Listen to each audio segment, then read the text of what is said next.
Hey, Awkwardly Awesome Podcast is back. Is back.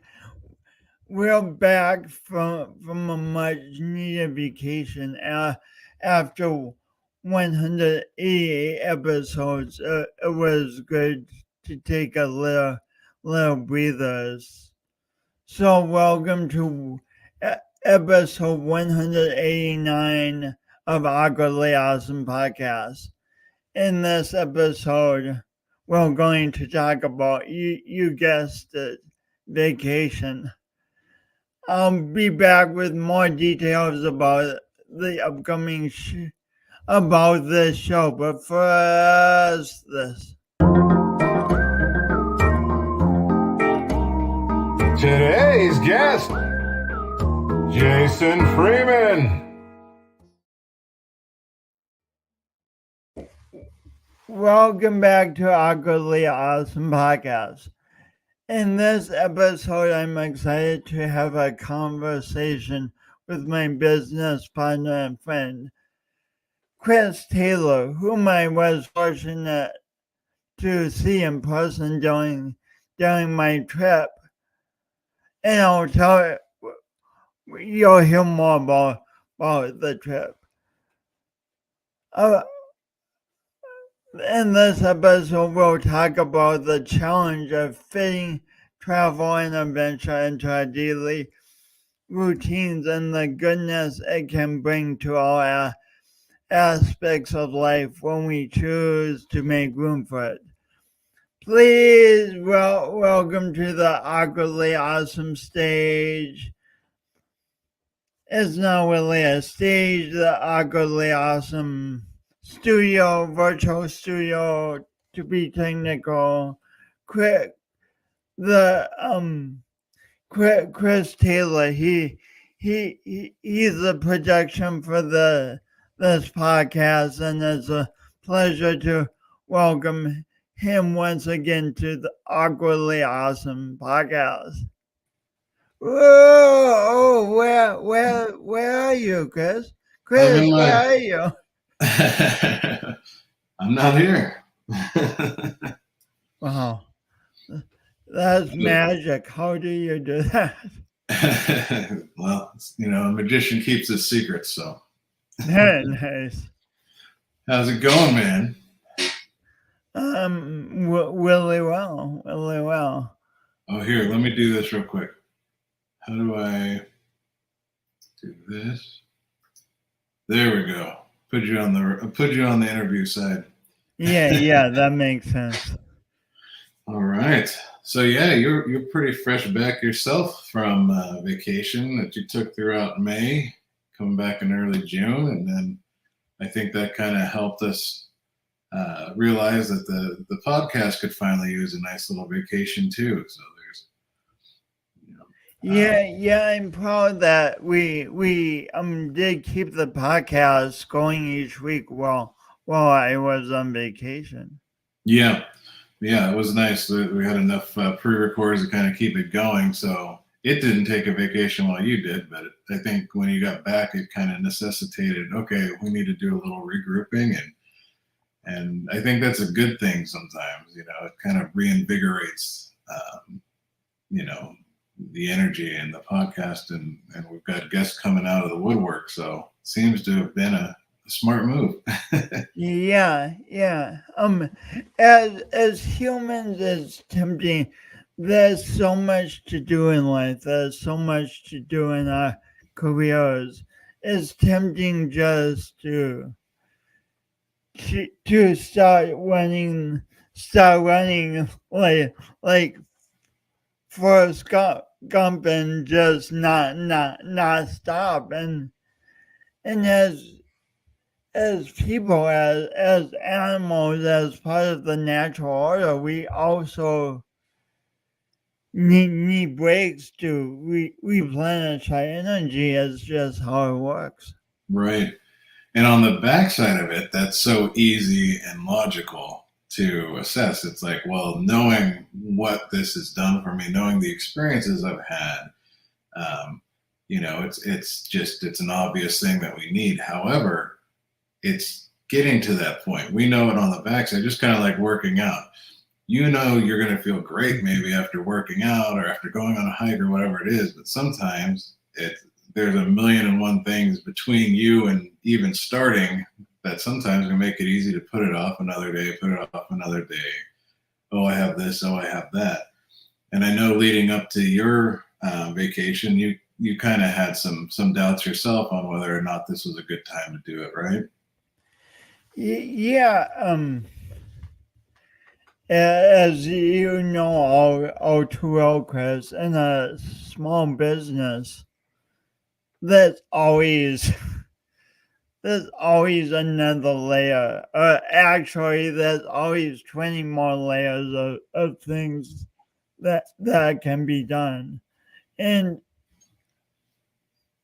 that I mean, I could go constant until I'm 99 and a half, and it's time to think about health issues by then, maybe.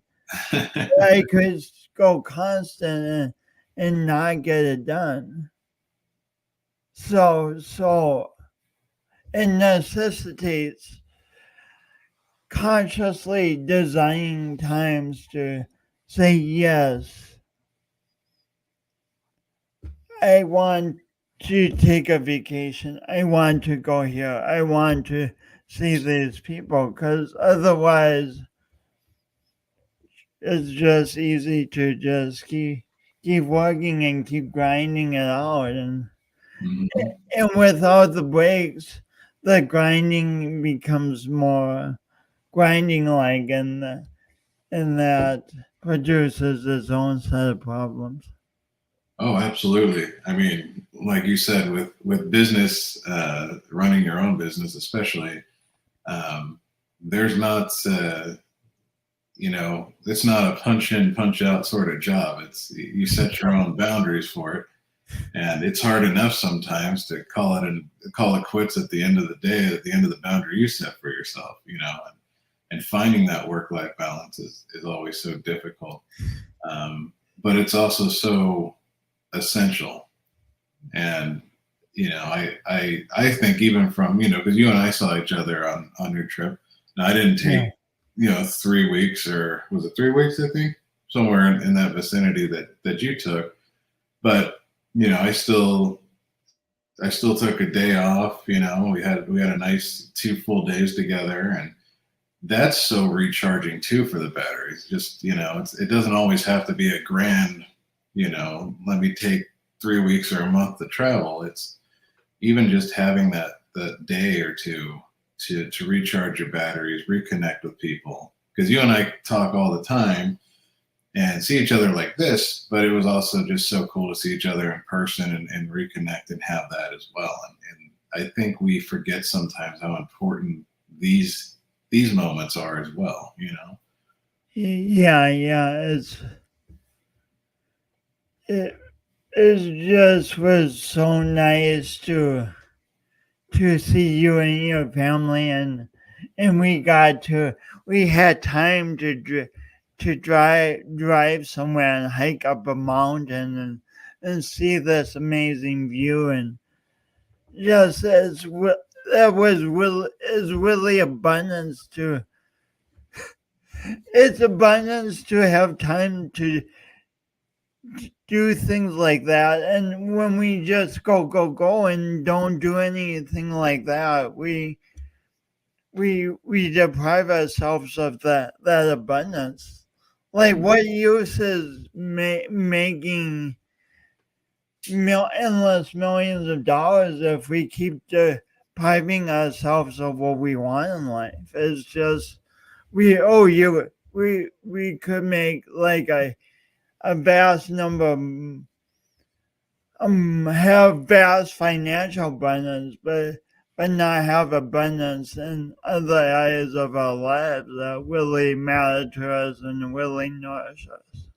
Exactly. I mean, those are the riches that we get to experience now, and the truth is, it doesn't take much to experience that wealth when we want to make the effort. Yeah, as you made such a good point, like based on my situation, I'm wanting various to see friends in San Diego where I lived for 10 years and do all that. I decided on a 3 week vacation, but it doesn't. So often when we say we need a vacation, the human mind immediately jumps to like, what exotic foreign place can I go to? That but then the exotic foreign place costs 5 to 10,000 bucks, and it just becomes this huge ordeal to do all that. But you raised a good point. You took essentially a day and a half off, and we were able to go to drive a few hours, go on an excellent hike, eat great food, and that was abundance, and that was recharging. Yeah, and I mean, even when we went to the crap area, like I gave you a tour of Lake Elsinore, like smell some more. We still are out there making experiences and having a fun time and noticing the algae level in the lake, I guess. Let's say it one more time. Lakes, lake. Say the joke. Okay, so the name of the lake is Lake Elsinore, and it's in California, and it has a reputation for not being the cleanest lake, and it's mainly because kind of similar to what eventually happened with the Salton Sea. There's not a fresh river really coming through and moving the water. So there's been times where it has a big bacteria buildup and it has a tendency to smell. So the locals here, I mean, I don't live in Lake Elsinore, but it's close enough. So the locals will call it Lake Smell Some More. Like smell some more. It's fun, but even that was from being at that lake and kind of holding our noses and walking around the downtown area. Yeah, and it's cool too because like just like you like to explore the small towns, you never know what you're going to find, and there are parts of that town that there was obviously a rich history there at one point in time, and there are parts of that town where they're still trying to kind of bring it back and make it thrive. It's just very disjointed right now, and you'd love to see them somehow figure out a way, but it's hard when the lake just doesn't work with you. Just join us like a what? Um, and we got curious about the huge old building that had a great fence around it. Yeah, right. That there was that one, and then there was also the one, the old that looked like the Victorian house that was really cool with that unique roof. And it turns out that used to be a bathhouse, which I had no idea about. And the big old building was like a military school or something. Yeah, it was a naval academy, I believe. I can only imagine they must have done some testing as well. Naval testing and or student testing. Out on the water back in the day. Oh, yeah, I didn't put two and two together that. I mean, unless it was just the strict military school like we grew up getting threats of, oh, if you don't get your stuff in order, we're going to ship you off to military school. So it could have been one of those. I don't know. But Yeah.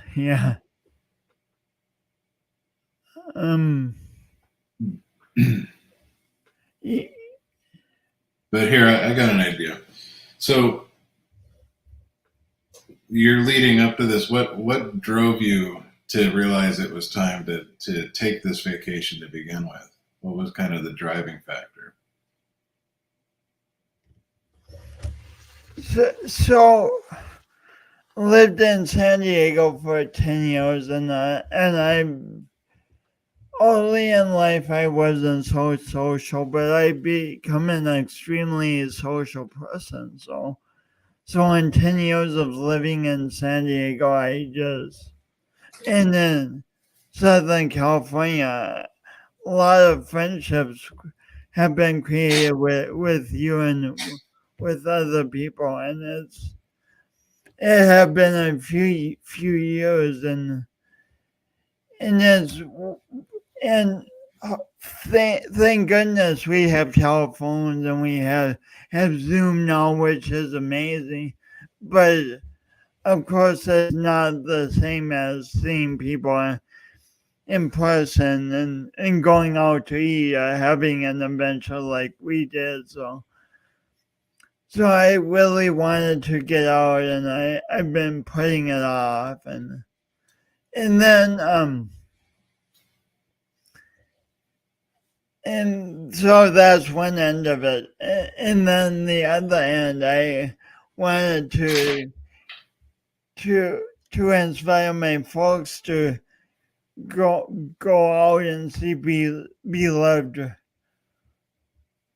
Two aunts named Anne and one uncle named Bill in Missoula, Montana, and then family friends in Pocatello, Idaho. So suddenly these two ideas came together in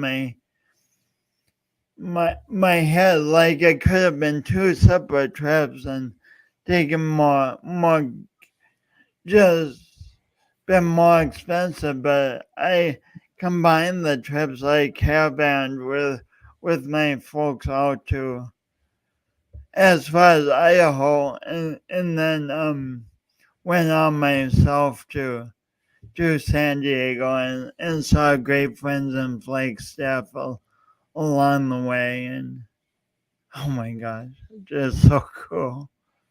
Yeah, and that's so cool too. It's like it wasn't only a motivation for you, but it was also a motivation. Okay, let's make some new memories with the folks as well, with the parents. Let's get them out of the house because it just gets so much easier. That was really not properly grammatical. No, it gets so much easier, especially as you get older, to just kind of fall into that routine and everything else. So that's really awesome that not only you caravan with them out to inspire them to kind of take a little trip of their own and kind of be able to join in on that, but the other part of this trip that just is fascinating to me is that you drove it, and at least from Idaho, it sounds like you drove by yourself. So it's a solo trip on the road as well. So that's so cool in and of itself. What are some of the things you discover in those moments, in the still moments, or the moments where you're driving across, say, Kansas, which is just a never-ending state, even though it's the state that I was born in, and you too. Actually, I'm a Missouri baby. That's right. That's right. Kansas City side, but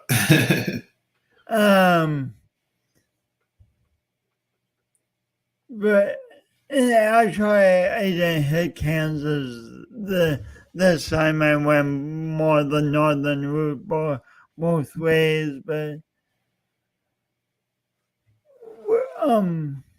one thing I really gotten into is counting my breath when I wake up in the morning, and often when I would drive, I would just count breath and look out at the scenery, and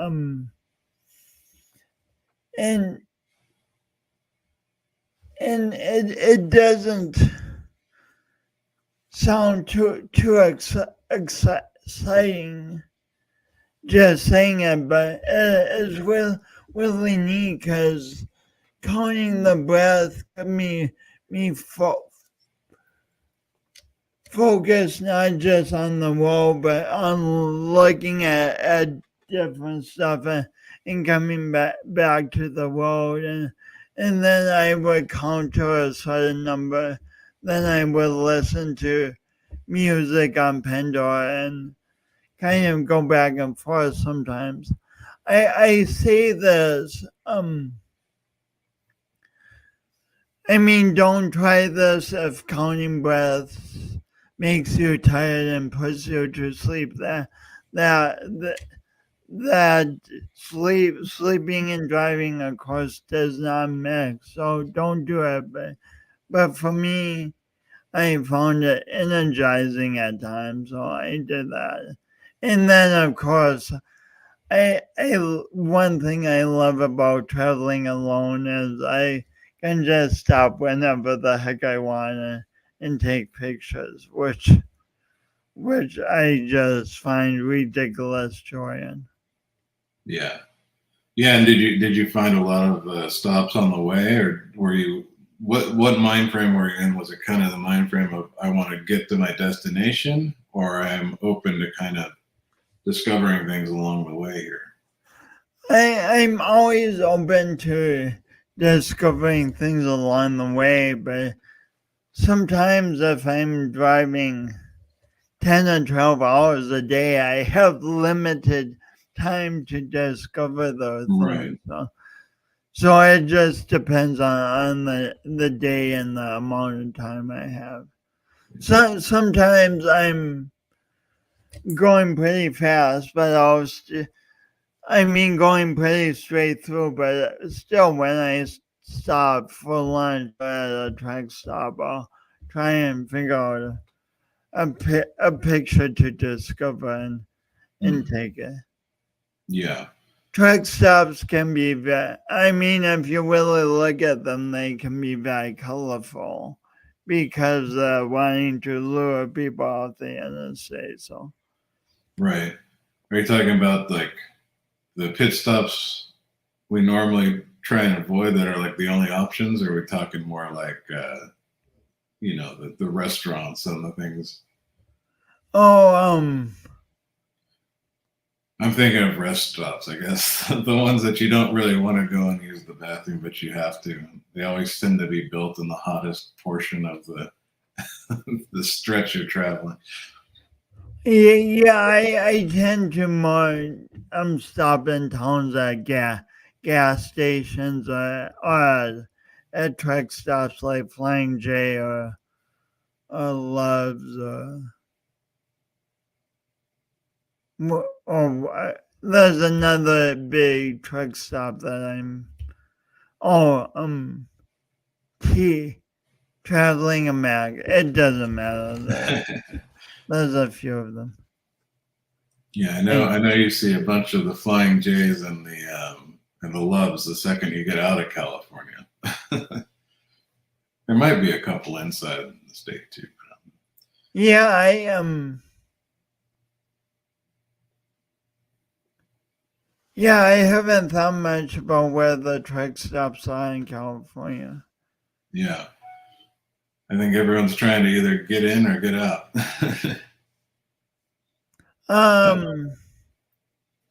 It that brings up a subject. It's really just the contrast between driving west from South Dakota and sometimes when you're on just a patch of interstate in Montana, like maybe you see like literally you see one, you're driving along and then you're looking forward and then you will mirror, you see like 1, 2, 4 cars around you. But when you get into Southern California, you're thinking in the vocabulary of traffic and how fast or slow is it going. That change is so radical. Yeah. Well, it's very abrupt too. I mean, I've done my fair share of car travel as well. I drove to North Carolina when I was in my 20s and back, and just a few years ago, I drove to Missouri to see my family in Missouri and drove back. And the one thing that always blows me away, whether I'm taking a trip to Arizona or whether I'm taking something further, is it's the second you get out of this state, all of a sudden you realize, oh, okay, So the fast lane exists for a reason, and there actually are decent people out there, and you know, not everybody has to be in a state of road rage all the time, you know. But the second you come back and you cross into the California line, it's like forget about forget about the fast lane or the passing lane. Everyone's just going to hog up whatever they want to hog up, and you know, typically you find out here it's the slow lane that operates like the fast lane, which doesn't make any sense. People trying to merge, it's I think traffic and too many people just makes everyone a little insane and a little selfish on the road. But it is a marked difference, you know. What's the last thing you said? I said it is certainly. I always noticed that it's such a marked difference. You know, it's you get out on the long stretch of desert to Vegas, and all of a sudden people know how to drive. It's like, oh, okay, people actually know to get over and know to let people pass, and you know, for the most part. And then it's just the second that road opens up where you've got more than two lanes and it's just a free for all, you know. When I first moved to San Diego in 2010, I tried to deny it somewhat, but traffic is stressful. It's stressful. Not being able to predict when things are going to slow down and when there's going to be an accident ahead of you. It's stressful trying to merge with 50 cars coming at you. It's stressful if we have some traumatic memory associated with driving on the interstate. Like when I was in San Diego, luckily things were slowing down and I was changing lanes, but I ended up rear-ending someone going pretty slowly, and so past memories of accidents create stress, and when humans get stressed about any number of things, okay, I'm late, I'm trying not to get hit, I have this past memory of an accident, and when humans get this accumulated stress, it doesn't always bring out kindness. It doesn't always bring out clear thinking. It creates a different situation from driving across Kansas with 3 or 4 cars on the road with you. It's just really different. Well, you bring up a really good point there too, as we're talking about some of the reasons why, you know, it seems like actually taking vacation, scheduling vacation is so difficult. We talked about our busy lives and kind of the busy, especially with work and things like that, and everyone's got different levels of what that looks like.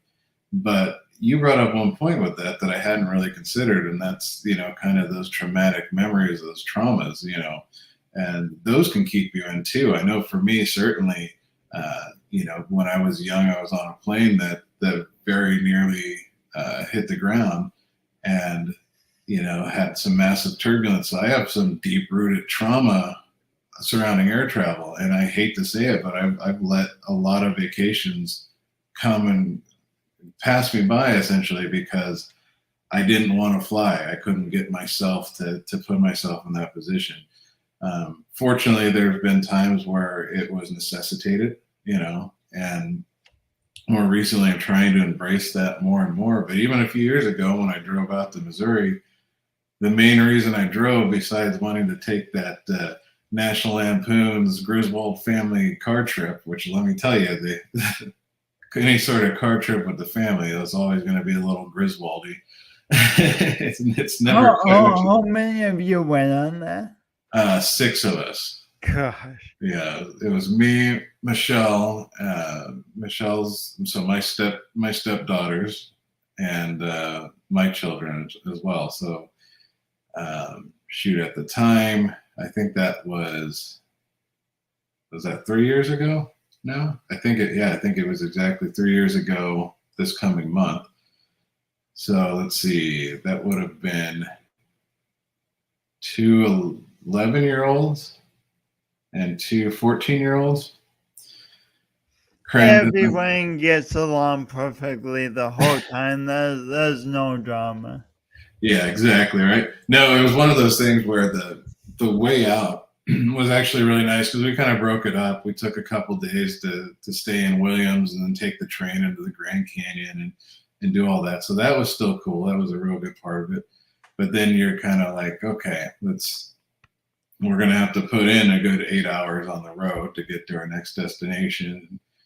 You tested, but you're on that excitement of getting there, right? And then once you're there, you get to enjoy your time. But it was definitely on the coming back, and part of the reason why I came to realize how big of a state Kansas was that stretch through Kansas and into Denver where we stopped. It was just endless and it's boring and there's just nothing to it, and everyone's kind of getting on their nerves by that point in time because everyone's kind of over it and just wants to be home because your vacation's over and all you're doing is traveling home. We had planned all sorts of stuff to go up in the Rockies and things the next day, but there was something about spending the night in that hotel in Denver. It just kind of broke us. It was kind of like, this is the last. I can't. We have to get back to our own beds. No one wants to be cramped up in this room together, sharing a bathroom, all this stuff. So we kind of had a group vote the next morning. Okay, so do we want to go and see the Rockies and see all these things that who knows when we'll get the chance to see this again, or do we want to just go, for lack of a better word, balls out and go all the way home? Yeah, which was, I think we were looking at a 16 hours drive home or something. And everybody's like, I just want to get home. And that's what we did. We drove for 16 hours straight or whatever it was, the rest of the way home. And it was miserable and it was torturous, but we did it and we got there. And yeah, so I think sometimes when Michelle and I looking back on it, is there might be, I hope the kids look back on the trip and remember, oh yeah, this is cool. This is everything else. I did this with my parents once upon a time, but there's also that part of you that's like, I got to remember this next time I get this harebrained idea to take a family vacation. It might be best to I think Michelle and I could do it, but yeah, it's 6 people's a lot to commit to that. So, you have an inspiring story in this week, like you said, you've had that experience with air travel, but you've flown to Hawaii several times in recent years and flown back, and you've done it. Yeah. What has flying those times to Hawaii been like? These past 2 times you went. Well, I mean, the thing is how much you're gonna love it. Especially after you've gone there. So this is kind of fits into what we we're talking about earlier. Is on the backside of having done it, that you would be insane not to overcome these obstacles and do it, right? But it's so hard working yourself up to that. So for me, part of being part of taking a plane trip pretty much ever since I've been 12 years old, I think I was when that happened. Part of taking a plane trip with me has been I have to go and get a prescription for Valium. I have to, there's these extra steps I have to take, and I'll start the week before. I have to work through so many stages of, oh my God, there's just utter anxiety, the pit in my stomach about the flight, and it's all about the flight. I have a best friend who's a pilot and flies all the time. He's told me pretty much everything there is to know about it. He's put me at ease in so many ways. But still, there's just it's a physical thing for me that I have to get over. And I imagine that there are a number of people that deal with something like this when it comes to having to do air travel, or having to do, maybe some people like this with car travel, or traveling by boat, traveling anywhere. So it's just that extra thing. But once I get on the plane, it's like, okay, my focus is just let's get there. When I get there, I have such an amazing time, pretty much in any case. It doesn't matter where I'm going. It doesn't matter if I'm going to Missouri. It doesn't matter if I'm going to, like I had that trip out to New York, that nice 10-day trip to New York that, a few years back. Trip up to Seattle too. Yeah, to Seattle. So it's, within the last handful of years, I've had to travel more, and you have to face reality sometimes, and that's, the flying is the most convenient form of travel, even though it's a pain in the butt. You just have to grin and bear it and know it's gonna suck. Travel days, when you're flying by plane, travel days tend to suck.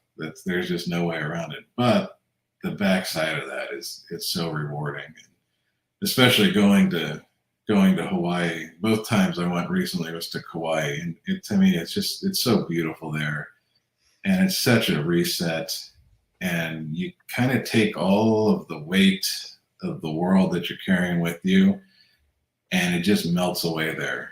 It's so different, even though it's still technically the United States. It feels like it's a tropical island. It feels like a foreign land, and there's just so much, love and joy and the culture there. And the food's amazing. And this last trip, we met some people from Canada who were, I don't know for certain, but I'm pretty sure they were billionaires. They owned a few homes around the area. And they just happened to be in Kauai because they have a home in Maui, but they always go there, whenever they go out there. So they wanted to explore the other islands, and they were just the nicest, sweetest people. And I feel like if you cross that in your normal life, you come into that with all this baggage, all the baggage of what you have to do, or where you just kind of closed off. And there's something about being there and just totally letting go of everything. It's a true vacation in that sense.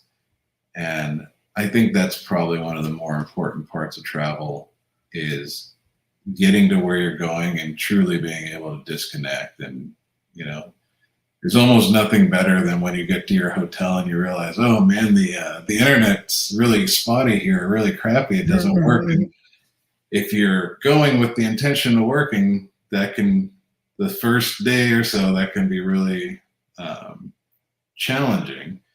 But once you get to the point where you're just like, all right, well, I'm just going to embrace this. Like, this is awesome. This is a true disconnect, And that's, so knowing that that's waiting on the other side of that plane trip, it's great.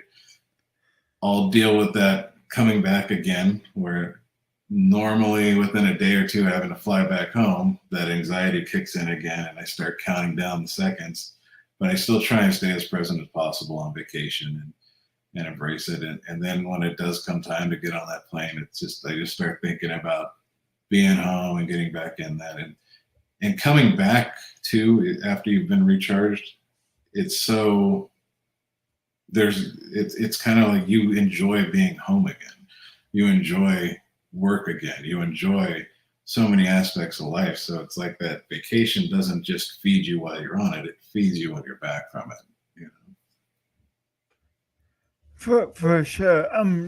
Two things about this. First, so I consider myself a good listener, and I care a lot about people and stuff, and I love that. But so you told me that story about the plane trip that didn't go well, like 3 or 4 years ago, but and it's an epic story, but I haven't thought that much about it since. I didn't know that each time you still get on a plane that it's a big step of overcoming something for you, and there's preparation, and it's an act of courage. I didn't realize that it was a big thing for you. Like when you told me you're going to Hawaii recently, I'm like, okay, he's going to Hawaii, and sometimes even with our friends, even with the people closest to us, we don't realize what they're overcoming. Absolutely. And Yeah, I mean, go ahead. what?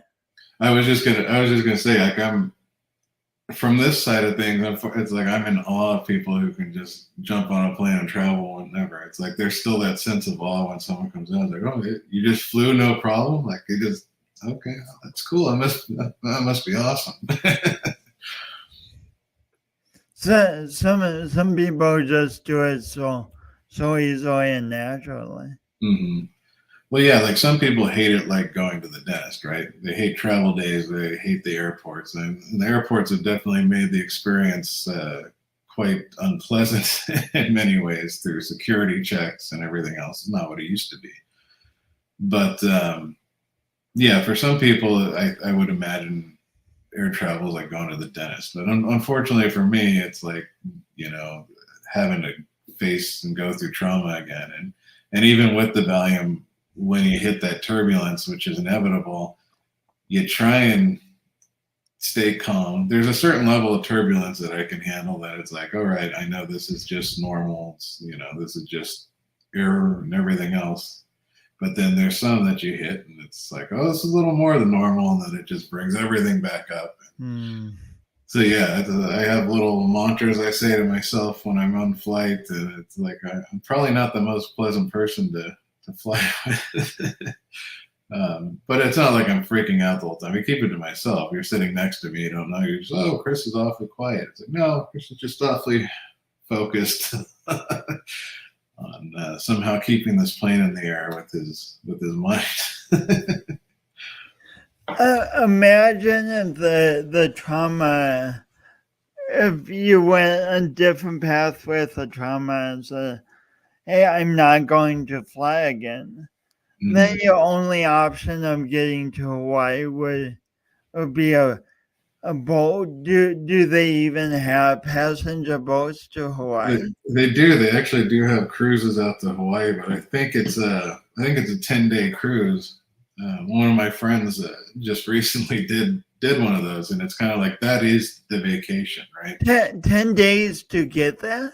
Yeah, well, I think there's stops. I think the total cruise was like 10 days. I don't know if you were to just go straight, but I don't know that there's really any charter boats that'll take you straight. I think you've got to do something like a cruise that's going to have stops and things. So let's say I wanted to actually go and spend, because this last trip out there, we spent 10 days, 9 nights, so 10 days on the island itself. Let's say I wanted to go out there and spend 10 days on the island. Well, if my only option is taking that boat, because that's for whatever reason more comfortable to me,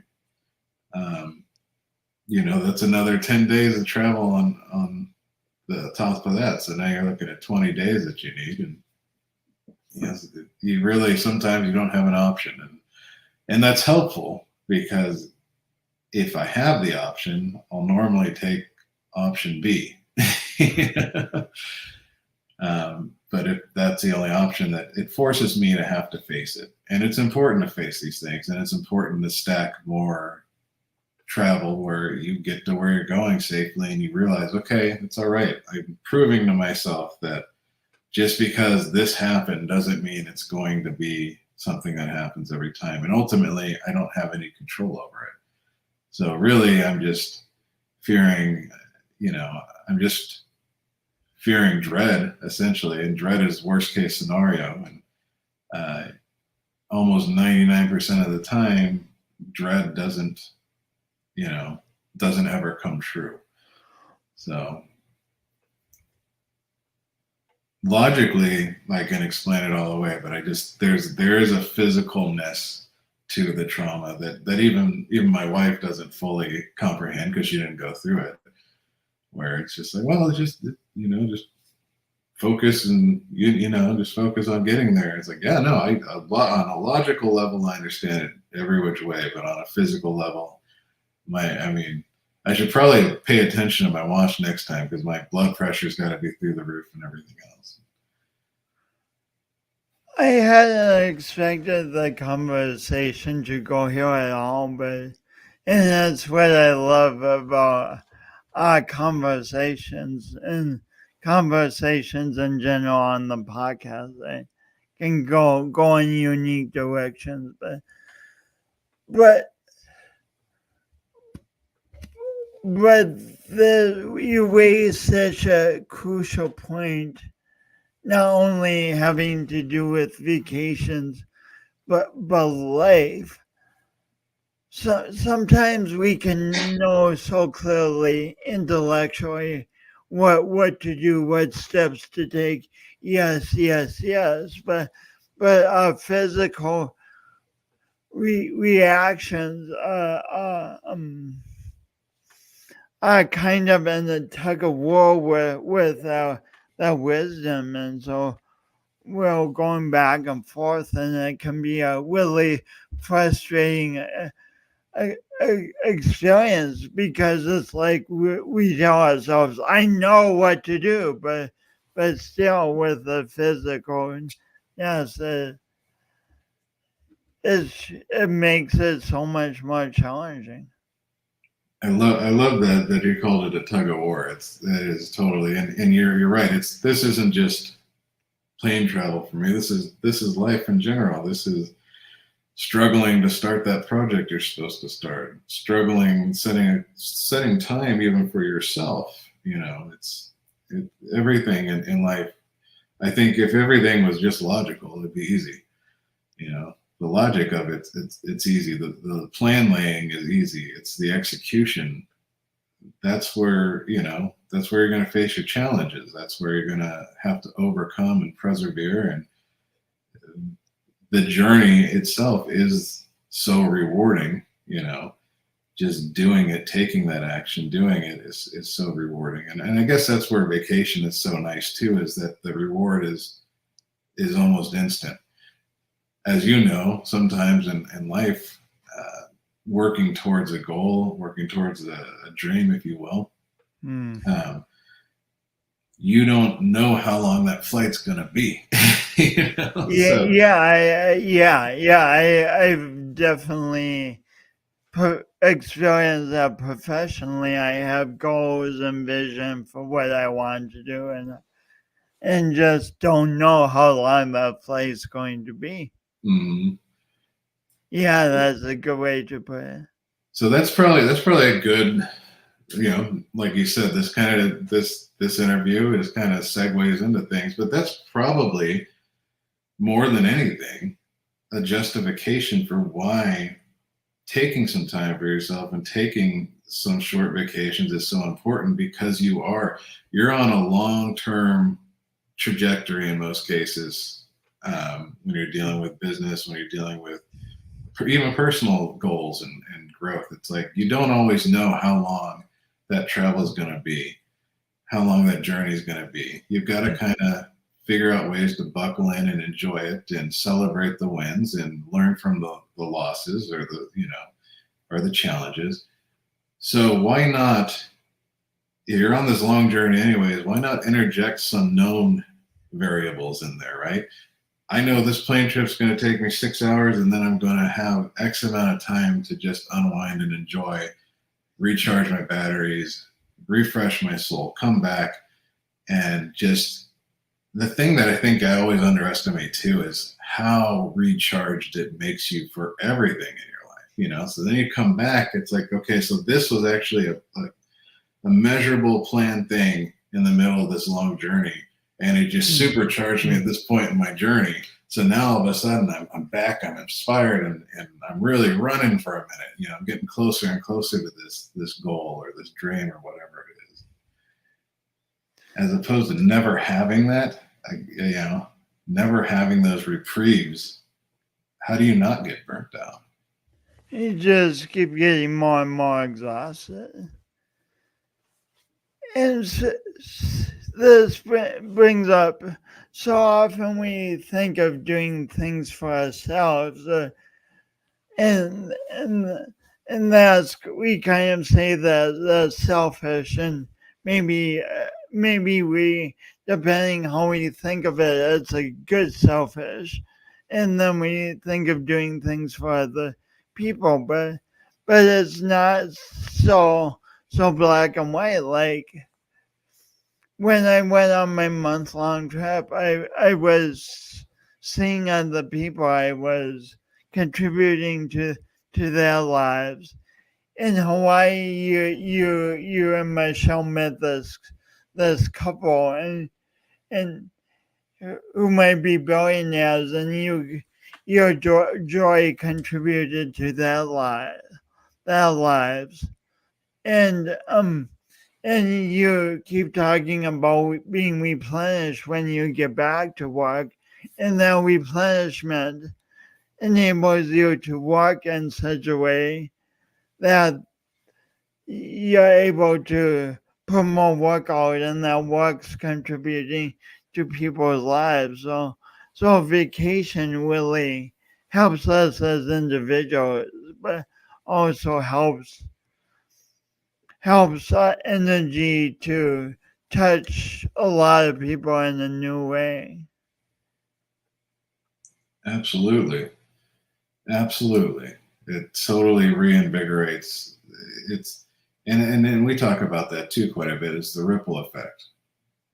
It's neither our job to know or measure the ripple. All we can do is kind of go and create it, and just know that, hey, and trust that whatever we do, whatever we're putting out there is going to have a positive effect or reach someone.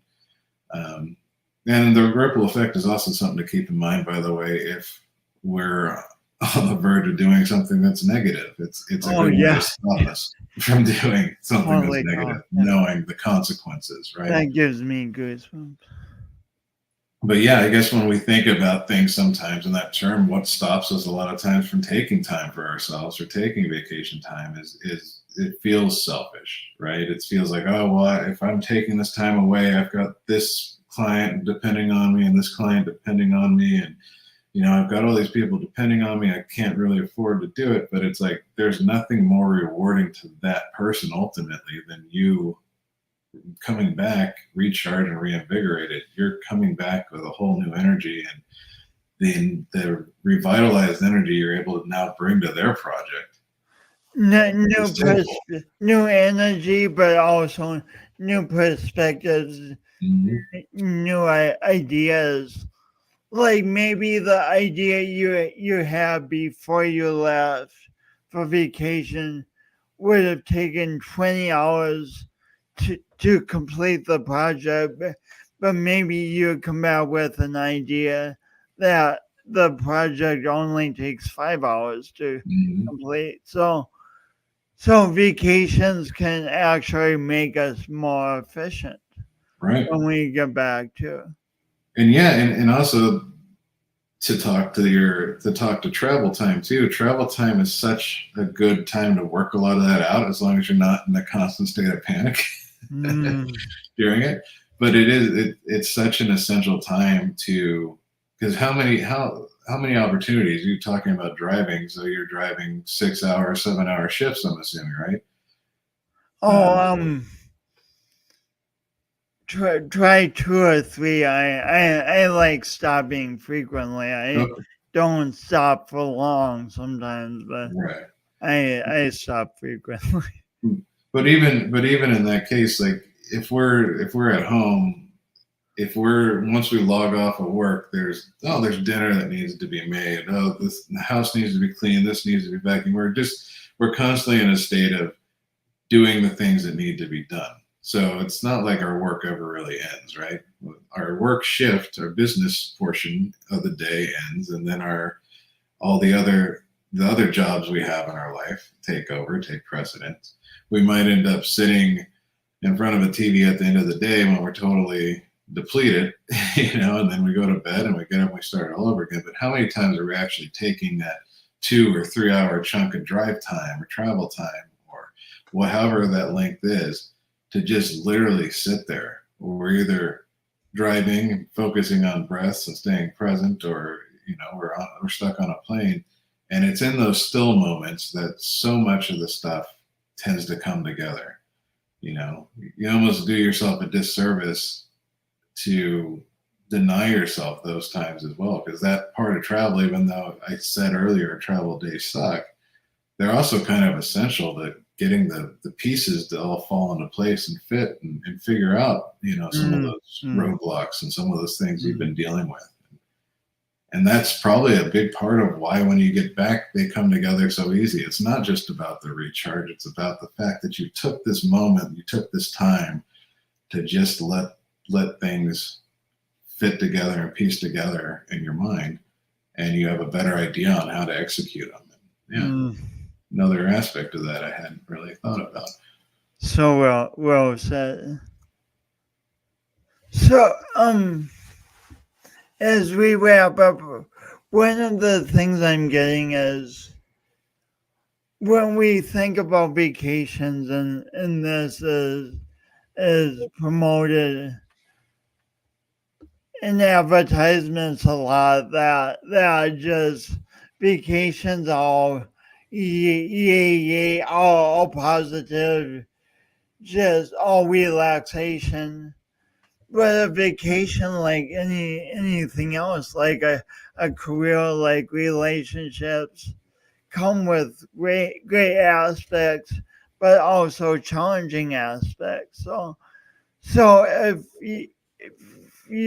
anyone listening wants to plan a vacation and feels like they keep intending to, but then they don't, maybe also, aside from looking at the positives and then talking yourself out of the vacation, really look at the challenges, look at where fear is coming up, and really give yourself permission to treat these things as challenges to solve, and that might not be easy. Like it's not easy for you to get on a plane, but if you want certain types of vacations, that you need to courageously get through that challenge. So yeah. No, I mean, and you bring up a really good point too, that vacations don't always go as planned. I mean, vacations are in essence, you're kind of trusting, you're putting a lot of trust in, like, okay, I've done about all I can do to prep for this, to line things up, everything else, but you can't control the weather. You can't control the hiccups. You can't control the rental car that's not available. You can't always control the fact that one of the kids might not be in the best mood and might sour the whole thing. But what vacation is it's your prep work. It gets you there, and then once you're there, you have to pivot. You have to problem solve. You have to make decisions in the moment, and all of that's just great practice for life, because we do spend a lot of time, I think, trying to avoid difficult decisions and having to pivot and doing things like that sometimes in our normal everyday life. And once you get there, you're there. And so you got to find a way to get through that vacation and make the best of it. Really, that's great. It's great. And it's amazing we could go on talking another hour about vacations, but is about time to go. But as of today, in the context of vacations, what does doing your imperfect best mean to you, Chris Taylor?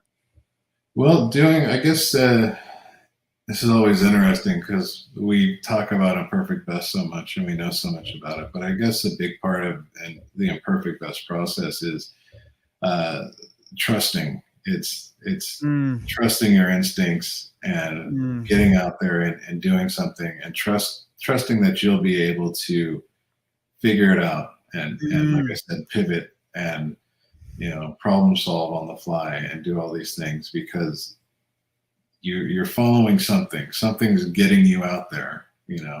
There's a reason why you're being called to do this thing, and then doing that's not going to be perfect. There's no such thing as the perfect vacation. Even my honeymoon in Kauai, it rained for like 7 of the 9 days. Um, but it's about doing your best, and learning from it and really making the best out of a situation, right? mm. Taking the challenges as they come up and facing them and just doing your best to persevere through them and make the best out of them. I'm glad I asked. I, I love that. And it's amazing how the concept of imperfect best keeps expanding out of 100, maybe like we've been on, um, we have different definitions each time too, but so out of 188 times I've asked this question, what does imperfect best mean to you? I've never heard that before. The imperfect best is a lot about trusting. Mm-hmm. In the West, it's really interesting, really Oh, good. I always love how it expands and we never know it, just kind of being in that moment and being in a flow. But before we let this go, I do feel a little bad because we talked a bit about our time together. May I ask you just to reflect on some of the highlights that you remember from your trip, real quick, and or what you took away, what maybe you learned and came back with? Oh, oh yeah, it's amazing we talk a whole hour and I didn't really talk about the trip, but one of the things is just how much friendship and community means, and friendship is not a perfect thing either. Like in the perfect world, we could be with our friends twice or 3 times a week, but when life takes you when life takes you away to where you're from, that perfect scenario isn't going to happen. So just going back and being with all sorts of friends is just amazing, and making new ones like an upcoming podcast is with a yoga teacher named Oak and his wife, who I met at my beloved yoga studio. Just he happened to be working the front desk, and I met him, and the story he and his wife share is incredible. So I asked him in a short amount of time to be on the podcast, and so yeah, one of the main things is rekindling or just being with old friends and how good that is, and then making new friends. And then Absolutely. also, well, over time, but also I realized at a certain point in the trip that I wanted to do all these things yet on the trip, but part of me is like, oh, the trip's been so good, something will go wrong, But then luckily I stepped back and said, no, Jason, you have no idea what the rest of the trip will be like. And so I kept with all these expansive plans. And this time they all ended up working out really well. So I'm glad I didn't limit myself by doubting the goodness of the future. Yeah, that's great. That's beautiful. And Hmm. so fortunate too that they worked out. But even if they hadn't, you would have still found a way, I'm sure, to make the best of it. Yeah. I mean, we keep saying this in a million ways, but things don't have to be perfect to be very good. They simply don't. Hmm. Well, yeah, you say that what well you say it best, but basically something along the lines of if you'd waited for your voice to be perfect, what was that?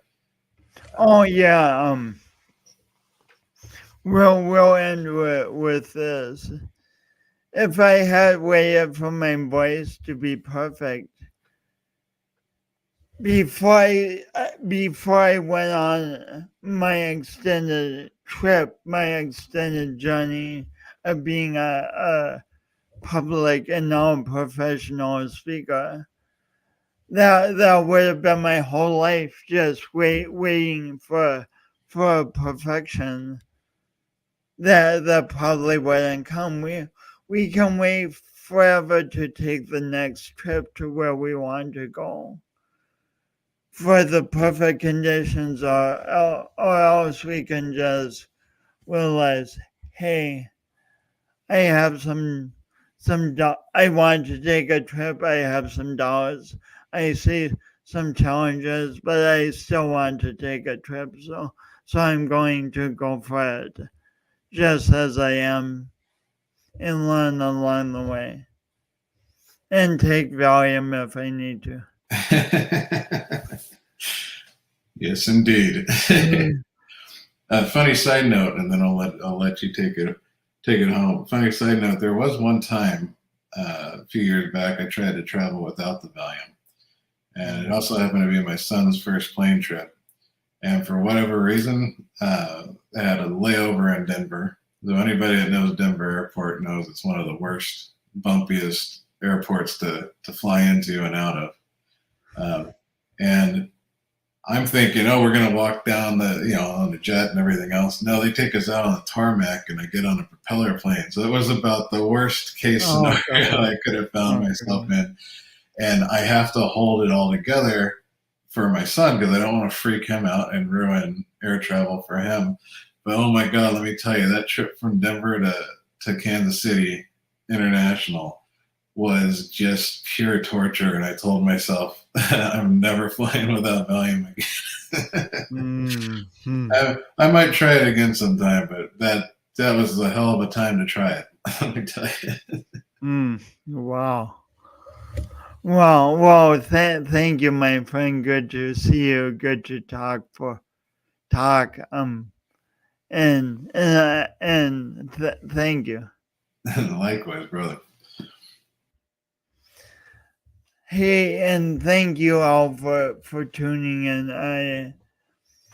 I hope our conversation really inspires you to think about the vacations you want to take, the breaks you want to take, but also the dreams you want to pursue, and to maybe think about them in a more grounded way, knowing that is going to be rewarding, but knowing that there's also going to be challenges and that there's problems to surmount, and to maybe begin thinking about if there's these challenges and problems, what do I how can I problem solve? What new perspectives might be useful? How do I do this so that I can actually do what I want to do in life and enjoy it and experience being refreshed by it and experience how it ripples out to help more people in the world. Well, thanks so much for contemplating these ideas, whether you're watching this live or on replay. And thanks as always for your comments. We love comments. And tune in next week for another episode of Awkwardly Awesome Podcast. And remember, you're the best and only one of you in the world. Thanks for Thanks for finding the courage to be you. Thanks for being you.